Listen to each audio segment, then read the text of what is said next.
Mobile number অথবা আপনার ঠিকানা লিখে রাখতে পারবেন। তো এর জন্য সর্বপ্রথম আপনাকে আপনার মোবাইলের সেটিংয়ে চলে আসতে হবে। তো আমরা মোবাইলের সেটিংয়ে চলে আসছি। সেটিংয়ে আসার পরে ওয়ালপেপার অ্যান্ড স্টাইলে চলে আসতে হবে। ওয়ালপেপার অ্যান্ড স্টাইলে চলে আসার পরে আপনার দেখুন এখানে এই যে মোর থিমস আছে, ওয়ালপেপার আছে, তারপরে আপনারা পাবেন অলওয়েজ অন ডিসপ্লে। তো অলওয়েজ অন ডিসপ্লেতে আপনি ক্লিক করবেন। ক্লিক করার পরে আপনি এখান থেকে আপনার বিভিন্ন ধরনের গেস্টার পেয়ে যাবেন। এই ধরুন আবার 3টে রয়েছে, তো আপনি এখানে পেয়ে যাবেন, আপনি বেছে নেবেন।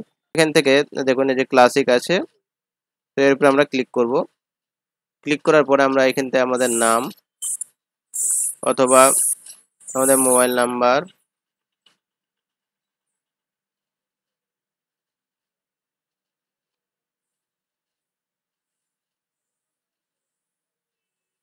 এগুলো আমরা লিখে আমাদের ফোনের ডিসপ্লেতে সেভ করতে পারবো। এখানে আমরা বিভিন্ন ধরনের কালার চেঞ্জ করতে পারবো এবং এটা সাইজ বাড়ানো কমানো করতে পারবো। তো আমরা এই সাইজটা রেখে দিচ্ছি। রেখে দিয়ে আমরা এই কালারটি চুজ করে নিলাম, নিয়ে অ্যাপ্লাই অপশানে ক্লিক করব। ক্লিক করে এখানে এই যে আপনার অলওয়েজ অন ডিসপ্লে আছে, এই অপশানটা আপনাকে ক্লিক করে দিতে হবে।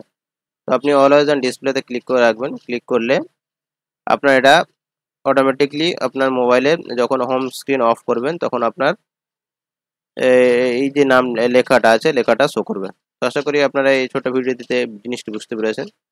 যদি আমাদের ভিডিও ভালো লাগে ভিডিওটি লাইক করবেন, চ্যানেল নতুন হয়ে থাকলে চ্যানেলটি সাবস্ক্রাইব করবেন এবং এই ধরনের নতুন নতুন জিনিস পাওয়ার জন্য আমাদের চ্যানেলটিকে সাবস্ক্রাইব করে রাখবেন। ধন্যবাদ।